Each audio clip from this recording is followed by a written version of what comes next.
We're going to finish up Shimshon today. There's a little bit left at the end of Perek Tesayin, and then we will, God willing, move on to the next exciting story in Perek Yud Zayin. Shimshon, again, he asked before he died that he should be able to bring the house down with the power of one of his eyes, the reward of one of his eyes, and the other reward for the other eye should be reserved for the world to come. So we see regarding the use of eyes, on the one hand it says, Lo sasuru acharei levavachem v'acharei einechem, you shall not stray after your heart and after your eyes. So there, the idea of straying after your eyes represents lust.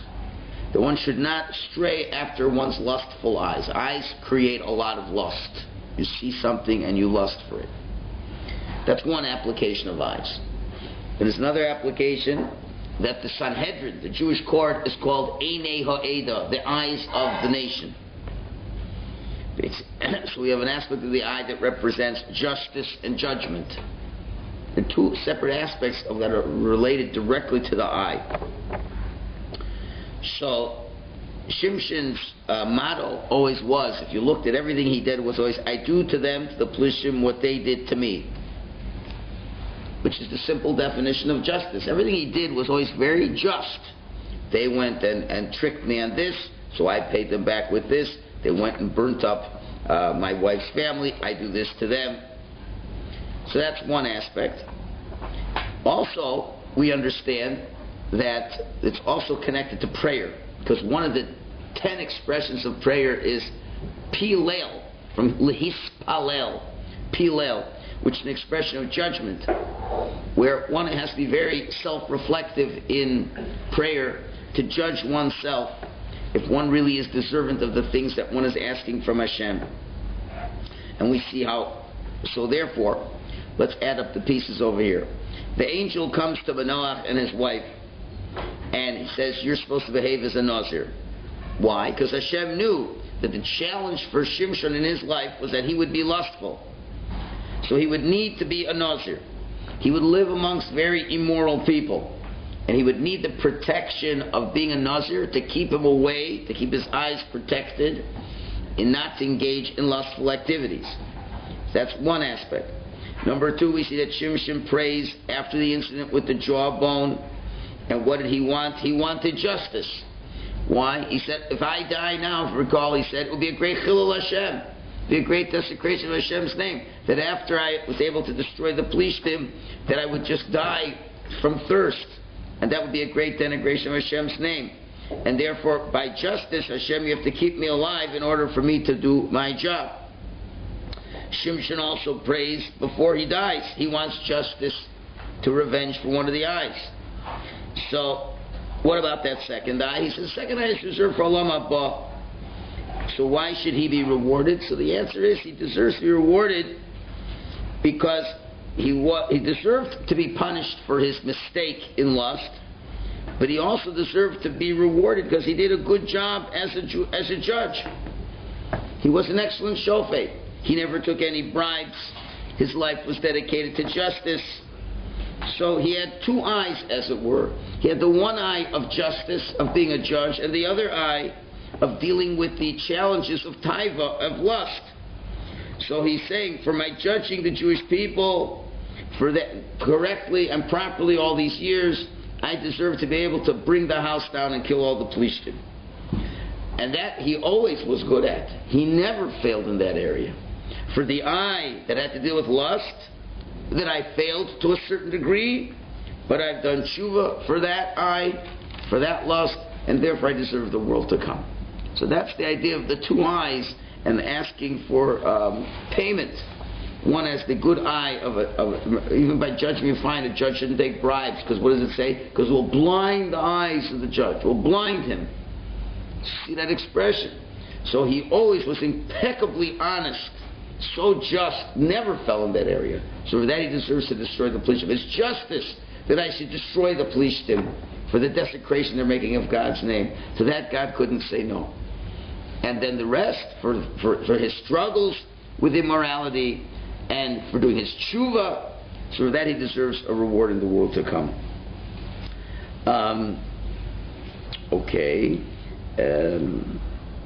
Also, we mentioned that the Jewish people remained quiet for 20 years. Since the Plishtim realized that God was with the Jews, they left after Shimshon's death. So they left the Jews alone for 20 years. That's certainly true, but on a deeper level, we know that the world acts towards the Jewish people only as a reflection of our innermost beings. So if evil has some kind of foothold on us, personally as a people, so the nations of the world, the evil nations, will dominate us. If we have to do battle with them, it's because we haven't done such a good job of battling the Yetzer Hara ourselves. And we don't conduct ourselves properly as a holy nation, so God incites the Plishtim against us. Shimshon was able to lift up the spiritual level of the Jews, and then the Plishtim oppression subsided. So even after Shimshon's death, the impression he left on the generation of the Jews remained so strong that they remained on a certain good level for 20 years, and they didn't have to worry about the Plishtim until that time. Okay. Now, one last thing, which really we wouldn't do justice if we wouldn't just briefly mention this. Reb Tzadok, it's unfortunate we don't have more time. He has pages and pages and pages on Shimshon, but we have to move on to other things. At the end of his whole discussion in Yisrael Kedoshim, he has a number of volumes, and one of them is called Yisrael Kedoshim, the Jewish people are holy. He says, I'll just paraphrase it in English. He says, there's so much more deep things that are not even possible to explain regarding Shimshon. And it's not really, we can't even go into more detail than what we've done already.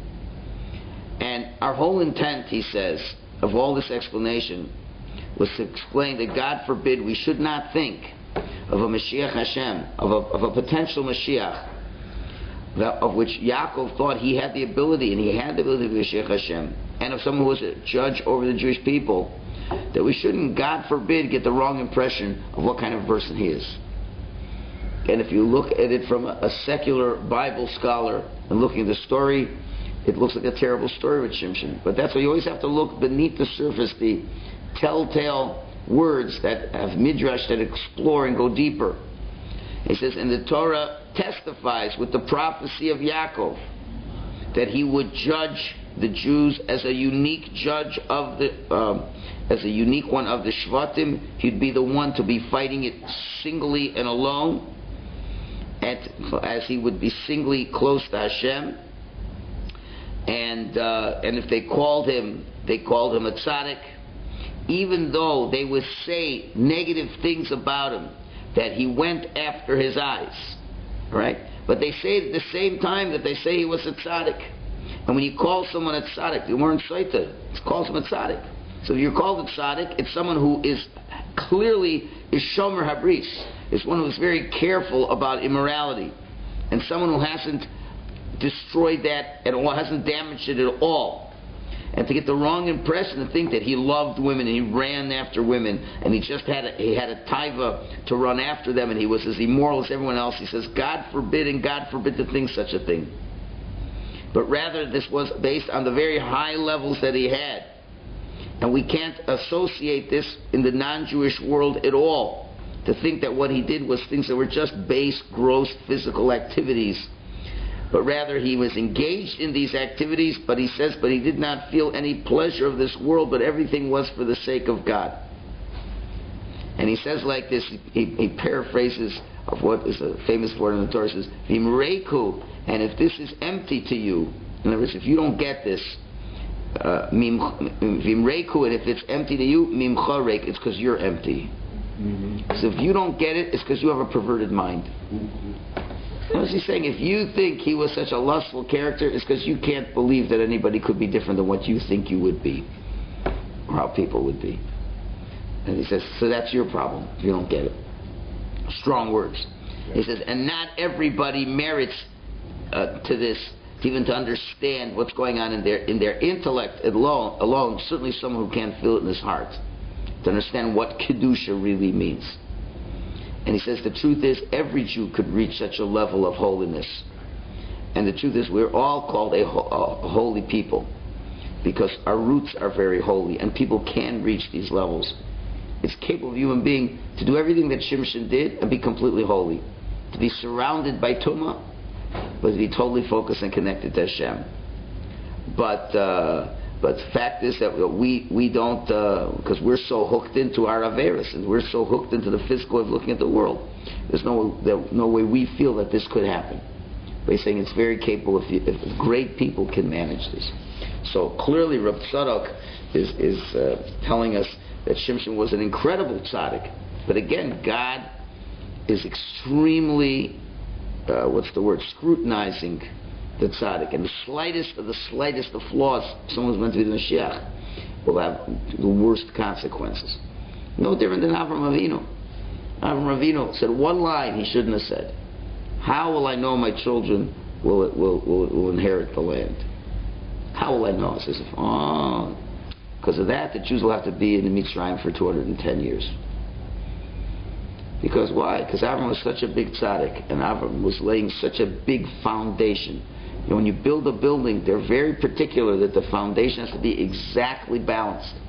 If it's off by the slightest degree, then everything you're building on top of it will be skewed and will ultimately fall. And therefore, if you've done that, you've got to make major repairs. So the same thing with Shimshon. He was the potential Mashiach. Mashiach means there's no evil anymore whatsoever at all. The littlest bit. So if the littlest bit trickles in, what did we say it was at the end? That he thought he was correct, and he was, but he didn't ask someone else's opinion. That's not a major sin from our perspective, but from his perspective, even that is considered major. So therefore, we have to realize who we're talking about. And just to close, the Medrash says the following, that again, first of all, that only remember, Shmuel Hanavi wrote Sefer Shoftim. So Hashem only revealed the shortcomings of Shimshon. Right? Only those shortcomings, he tells us, to an otherwise perfect record. So, in the final evaluation, the Medrash says the following. He says, when God created the world, the angels complained, what is man that you should remember him? And I said, why are you going to make man? It's going to be going to mess this world up. In response, Hashem showed the angels the deeds of the righteous. Avram, Yitzchak, Yaakov, Moshe, Yoshua, David, Shlomo, and Shimshon. He's put in good company. He's put in good company. I mean, you've got there's some people who are not in this. It doesn't even mention Aaron. But anyway, it doesn't mention Yosef. It mentions Shimshon. When Hashem said, he said, then the angels were satisfied, and they said, our Lord Hashem, how mighty is your name throughout the earth. So Shimshon was put into a very prestigious category of people. We can't assume for a minute that he was as bad as we would think. And that's the way it is in the Torah in many places, that Hashem is always careful to only write the deficiencies, because that's what you have to learn from. People doing things good, you don't learn from that. You learn from the fact people do tshuva, they struggle, because that's what life is, it's full of struggles. And we have struggles with our eyes, and Shimshon was blazing a path to help us in that area as well. There's a lot more to talk about. We will concede that we haven't done enough justice, but we've got to move on. I think we've been about a month on Shimshon. We have to move on to more stories. So we're moving on out of Perek Yud Zayin. The last 5 chapters, according to most opinions, is out of order. We've technically finished the history of the Shoftim, going all the way back to Asniel ben Kenaz, and finishing up with Shimshon, which is a period of over 300 years. And this story is called the Pesel Micha story, and that's chapter 17 and 18, the Pesel Micha, the idol of Micha.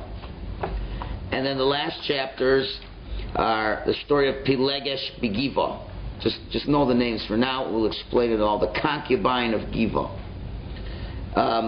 They happened, according to most opinions, they happened either right after Yeshua died or around the time of Asniel ben Kenaz. It's really way in the beginning.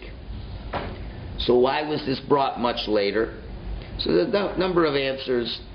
One is, since we just dealt with Shimshon from Shevet Dan, so too we will see in Perek Yud Ches, in chapter 18, that Dan figures prominently in the story of the Pesel Micha.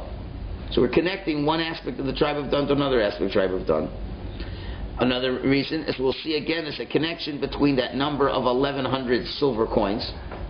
Delilah took the 1,100 silver coins, and we'll see that Micha's mother had 1,100 silver coins. There's some kind of connection.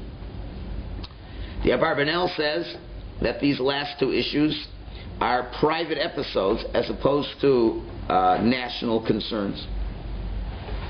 And we can also add that these last 5 chapters really is the conclusion of Sefer Shoftim, and it parallels the beginning of Sefer Shoftim. There's a concept that the chasima is ke'ein hapsicha, that the conclusion should be similar to the beginning. In other words, it's like bookends to the Sefer. And in the beginning, we were told of how the Jews were sinful, they worshipped idols, they were immoral. So, and as we said, they worshipped idols in order to be immoral, to justify the immorality. So we're going to see again over here, the story of Pesel Micha is idol worship, and the story of Pilagesh Begiva is immorality. So that's how the bookends of the Sefer exist. Okay, who was this Micha fellow? Just give you some midrashim, again, to try to balance everything that goes on over here. So there's 2 fascinating chazal. Now, Micha, you'll see, he was the guy behind the whole idol worship business. We will see. So you think he's a terrible guy. So there's the Medrash Rabbah in Bamidbar says,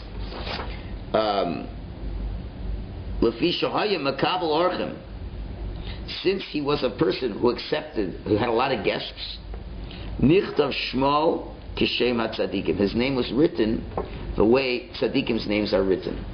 What does that mean? We'll see in the beginning right away. If you look in the first pasuk, it says, Vayhi ish, there was a man, Mehar Ephraim, from Mount Ephraim, Ushmo Michayahu. His name was Michayahu. Now, the real name was Micha, but we're add the letters Yud Vav to his name, Michayahu. So to show that he was a tzaddik. Why the letters Yud and Vav? Many times we add those words, Yud Vav to his name. Really it was Micha, but there was a Yud and a Vav inserted. Vav is always represents Vav. Was this guy Jewish? Yes. You'll see. We're going to learn all about it. He's very Jewish. Vav is what we call a Vav HaChibur. Vav means and, a connection. So which means the person is connected to God. The Vav means he's connected to God. Yud, we know, is a very holy letter. It represents the highest levels of Kedusha because it's such a small letter. There's very little physicality to the letter. It's very small, and it floats in the air, as it were. So they're very holy letters. And so he had a strong connection to Hashem because he was a Machnis Orech. He did have guests. And as we've learned so many times, the key to spiritual development is kindness. So there was tremendous kindness there. So he was a tzaddik. Now, another interesting thing, there's a Gemara in Sanhedrin that lists a number, even after it says, Kol Yisrael Yeshem Chelik L'Olam Haba, every Jew has a portion of the world to come. Then it says, except for the following people. And it lists a number of wicked people, truly wicked people, who did not have a portion of the world to come. So the Gemara asks, Mipnei ma lo manu es Micha? Why didn't they list Micha amongst these people? He's a terrible guy. We're going to see. He had an idol. There was an idol amongst the Jews for hundreds of years that he started off. So why is he not listed amongst those who have a portion of the world to come? So it says, Mipnei shepito mitzuyel ovre drachim. His bread was found very often for wayfarers. Meaning he gave wayfarers to eat. He was a very hospitable guy. He brings a pasuk to prove that. It says from his place where he lived and Shiloh, where the Mishkan was a distance of 3 kilometers. He lived very close. Remember, Shiloh was in Ephraim. Shiloh was like the Yerushalayim of its time. So you figure you got this idol, 100 kilometers away. It was 3 kilometers away. It's like from it's like from the Westmount School to Sobeys. Okay, it's not exactly far. Now, what happened? The smoke of the altar of the Mishkan would rise up, and the smoke from the altar of the Pesel Micha would rise up, and the two smokes would intermingle. As if it's like look, the guy's doing his thing so close to God's thing, and he's mixing in literally to what's going on in God's realm. And the angels wanted to kill him. 3 kilometers away from the holy temple, and he's doing his unholy temple business. That's what he wanted to do. So Hashem said, let him go. Shepito Mitzuyel over Drachim. He's always feeding wayfarers. So we'll have to bring this back later, but just tell you, he's an enigmatic figure. That on the one hand, he's into idol worship, and on the other hand, he's an extremely kind person, and that stood him in good enough stead that he should not get punished for what he did. Okay, it's a very complex figure, but first let's go through the story a little bit, and then there's a lot of pieces from Reb Tzadok, and I was finally able to get the software in order, and I'm able to print nicely things from Reb Tzadok. Photocopies from the book were really, the books I have are old printings and really Rashi script and really hard to read. I mean, Hebrew's hard enough for many as it is, but at least to give you a clear print, this at least gives us a fighting chance. So, Mr. Shah will be looking at a number of pieces from Reb Tzadok that gives us deeper insight as to what was going on over here. But let's begin now the story. Okay, we've done the first pasuk, and right away from the first pasuk, the Malbim tells us a lot of insights into this Michayahu character. So Malbim starts, in the beginning was a tzaddik, because he was called Michayahu. But after he worships idol worship, his name shifts, and it's called Micha. And again, if you notice, we had a rule. Remember, the rule was, if we say there was a person and his name was X, what does that mean? His name was X. He was just a regular fellow. There's his name was X, and X was his name. Oh. Remember the order? So if his name was X, that means he was a tzaddik. Yeah. Remember, let's go back to, where did we have this last time? With Manoach in Perek Yudal. So just we should remember it. I'm sorry, Perek Yud Gimel. Perek Yud Gimel. It said, Vayhi Eish Ushmo Manoach. His name was Manoach. When it says, and his name was X, that means he's a tzaddik. Because his name was what his potential was meant to be his name. First, if you say his name, and then you say was his name, X was his name, meaning he had the potential, but didn't live up to that potential. So what do we see by Michayahu over here? It says there was a man, Ushmo Michayahu, and his name was Michayahu. That's clearly indicative of the fact that he was tzaddik at this point. This is when he starts the tzaddik. So you got to realize, that obviously something went wrong. We'll have to see what went wrong, but he was a tzaddik. So that's right away. He started off as a tzaddik, but he ends up as a Rasha. All right, pasuk beis. Vayomer li'imo. He says to his mother, Elef umeya hakesef asher lukach loch. He says, the 1,100 silver coins which were taken from you, which were stolen from you, va'at olis, and you gave a curse to the one who took your money. You cursed the one who gave the money. V'gam amart ba'aznai, and you also said in my eyes, in my ears. You said into my ears. In other words, you gave a curse, and you gave the curse, and you made sure that I heard it, because you were suspicious that I was the one who stole it. Okay? Hineha kesef iti. The money is with me. Ani lekachtiv. I took the money. I stole the money. Vatomer imo, and his mother says, oh, then, Baruch b'ni Hashem. Well, if you took it, then blessed are you, my son, to Hashem. In other words, the curses shouldn't come on you, but rather you should get blessings. So it seems that the mother had lost, she recognized that 1,100 silver coins were stolen from her.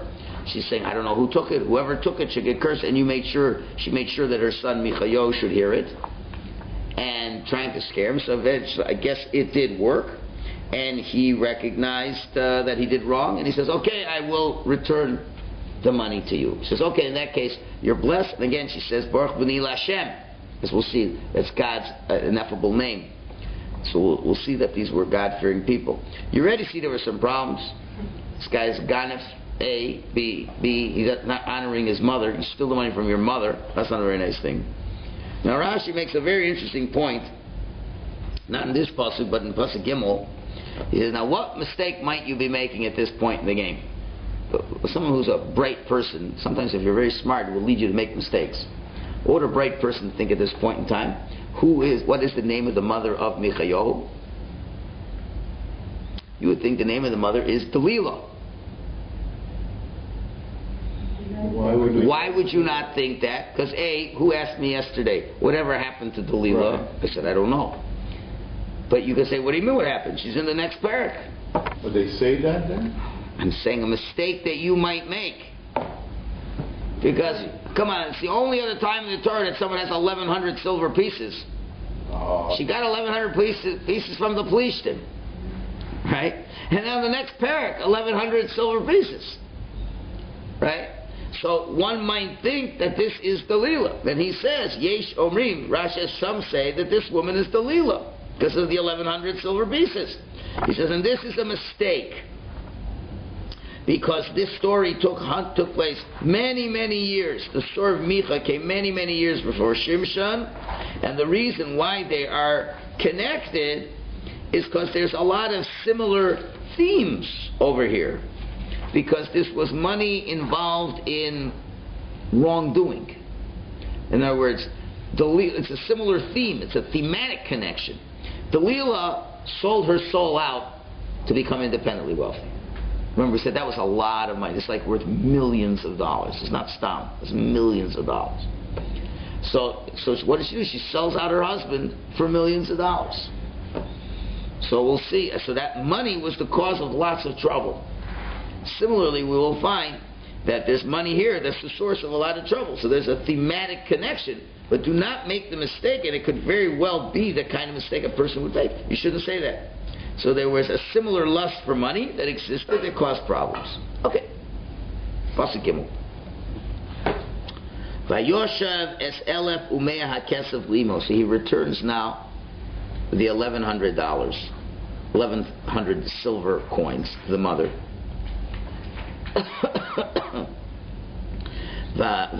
Okay. Va'tomer imoy. So the mother says, I'll tell you what. Hakdesh hikdash is a kesef lashem miyodi livni lasos pesel masecha. She says, once it was lost, I already made up to sanctify the money. I said, somebody stole it. Okay, it's gone. Easy come, easy go. We don't know how she got the money. Maybe it wasn't easy come. I don't know, but it was easy go. And I already sanctified the money, the $1,100. Now look how she words it. Look careful wording. Es a kesef lashem. Have sanctified the money Lashem to Hashem. Remember, there's two names for Hashem. There's Hashem and Elokim. And the name Hashem, Yud Kei Vav Kei, is the real name. That's a real serious name of Hashem. So he sanctified this money to the true and only God, which is Hashem. But, on the one hand, so while it was stolen, I did that. So now she says, Miyodi Livni. What is that? I planned to give it to my son. To do what with it? Lasos pesel masecha, to make a graven image. So now I give it back to you. Since the money is by you, I give it back to you. And keep it, because if I was going to give it, I was going to give it to you anyway. I said, if I'm going to give it back, I'm going to give it to my son Michayo to make an image, a graven image, Lashem, for Hashem. Which, of course, that itself is a contradiction. So the commentaries have to deal with this. What's going on over here? So the Ralbag learns that it's like a talisman. It's like something that it's to be connected to Hashem. But she mentions there were many images that people had and were misled, and they thought they had the power to tell them the future because it conjured up some spirituality that came out of this. Again, it could also be similar to who? Gidon's ephod. Remember the belt he had? In other words, again, we come back to say, the old story, the old Egel Hazav, the old golden calf story. as we've explained many times, it wasn't pure, simple idolatry. It was a means to connect to Hashem. But Hashem said you don't connect in those ways. We will see. We will see who was the one that used the negative mystical forces to create the golden calf. We will yet come back to this. But there was this idea that I believe in Hashem. She believes in Hashem. Yud Kei Vav Kei. And the way I'm going to serve Hashem, I'm going to make this, even though it says in the second commandment, you shouldn't make any graven images. So we'll have to see what's going on over there. But this is the mistake that she wanted to do. Now the Malbim explains that you see right away. One second. So when she wants, this is what she wants to do. This is what she wants to do. So let's see how he responds in Pasuk Gimel. So she's saying, keep the money, it's yours, and go build the idol. I want to build an idol. So Pasuk Gimel, Vayoshev es elef umea kesef limo. He, instead of doing that, I'm sorry, I did that already, right? I'm sorry, I did Gimel already. I'm going to get to Dalet. So when he gave the money, so the Malbim over here says, first of all, back to Pasuk Gimel, it says, he returned the money right away. It shows that he was a Yorei Hashem. He was God-fearing. He says, I stole it, but he gives the money. He didn't have Avera, okay, but I'm going to give it back right away. Now, she said, I made two conditions when I sent, and Malbim explains, I made two conditions when I sanctified this. Number one is Midi Livni, that I'll give it to my son, that he should be the treasurer over it. And number two, to make this type of idol, so since you're the treasurer, you should keep it. Now what's his response in Pasuk Daled? The response is, Vayoshev es hakesef limo. He gives the money to the mother anyway. Now, we'll see what that means. Vatikach imo masayim kesef. She takes 200 of the silver coins. Vatitnei letzarf, and she gives it to a smelter.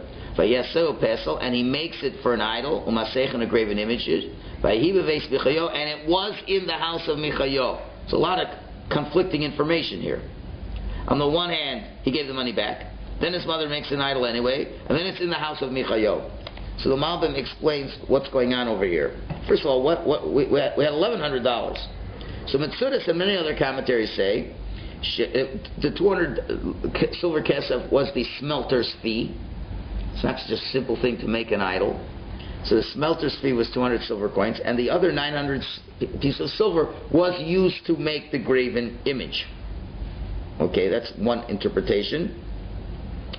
Others, the Malbim says, he was able to get her to make it smaller. She wanted to make an 1,100 silver coin idol image, and he got her to make it only a 200 silver coin idol image. He was able to knock her down and dissuade her from doing it so much. Now, let's take a look at what the Malbim also says. He says, by returning the money, Micha didn't want to have anything to do with idol worship. He did not want to be the treasurer of the idol worship. He didn't agree to this pesel. And certainly he spoke to her heart that she shouldn't do this, because number one, he says the sanctification wouldn't work, because it wasn't. First of all, he's saying halachically, you can't sanctify something if it's not your domain. Once it was stolen, it's in the ganef's domain. So that your whole sanctification wasn't correct. So she listened a little bit to him, and she only knocked it down to 200 instead of 1,100. Okay. But then it ends off, Vayhi beveis Michayo, but it was in the house of Michayo. That even though he didn't serve it yet, right? But he already transgressed Hashem's word by allowing the idol to be in his house, and he transgressed a different negative commandment that says, Lo yeh lecha elohim acherim. You shouldn't have any idols, even in your house. According to Rashi, it means not just serving it, but even to have an idol in your house you shouldn't have. So it seems that Michayo says, I don't want to be involved in this idol. I'm not going to make it. You shouldn't make it, Ma. But he says, okay, but he persuaded her to make it smaller. A smaller getchka, smaller image. But still, he allowed it to be put, but she had to put it somewhere. So she puts it in his house. And as we'll see in a minute, the mom will say in 1 minute, Avera. It wasn't her house? Okay, it's not clear. It's not clear whose house is what house. Maybe it happened later when he got his No, right afterwards. Either they lived together, or she said, at least let it stay in your house. I'm not sure about that one little detail. Right. But he allowed it to be in the house. He said, I'm not going to serve it. He allowed it to be in the house. So the Malbim says in the next pasuk, Avera goreres Avera. One sin leads to another sin. So even though he didn't worship it, but it's still a transgression because you're not allowed to even have it in your house. He is still called Michayahu. Through Pasuk Dalet, he's still called Michayahu. He's still a tzaddik, but he's slipping. Again, it was similar with Shimshon. Still a tzaddik was slipping. Right? Pasuk Hey, you'll see in a minute, he turns to Micha. That's the slippery slope. Which, again, I think is very clear. Even if a person does not want to have anything to do it, he was adamant. He didn't want to do it. But the mother got it in the house, got a foot in the door, and then the slippery slope begins. Yeah? Trying to understand, the mother is doing this, but just before that, she's the one who says, Baruch b'nei Hashem. How can someone who's saying, bless my son to God, and the next minute, she's going with so-and-so to make it... Okay, so we will next week do a piece with Reb Tzadok that will explain this phenomena. Okay? But right now, just to say very simply, there are many God-fearing people who make mistakes about what it means to have a God.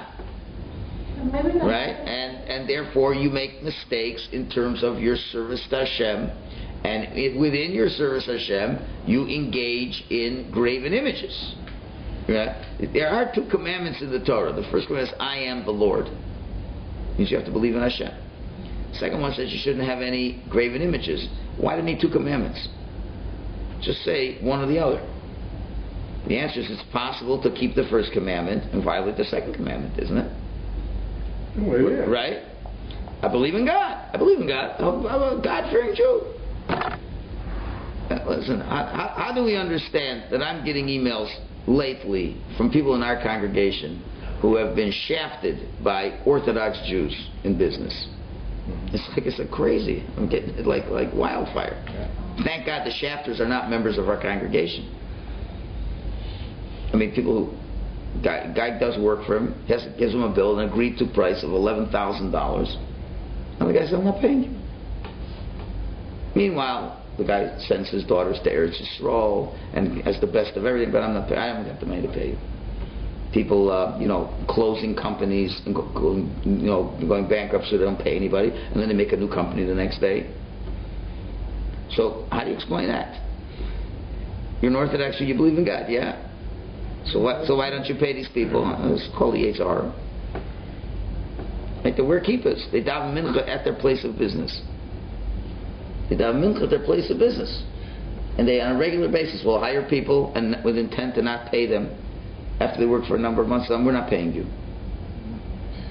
And that's it. Goodbye. Go sue us. Because they know they get little people like ourselves who can't afford big lawyers.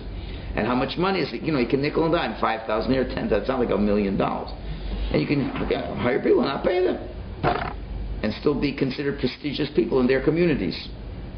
How is that so? You believe in God, yeah, but you believe there's another God. There's a God of money.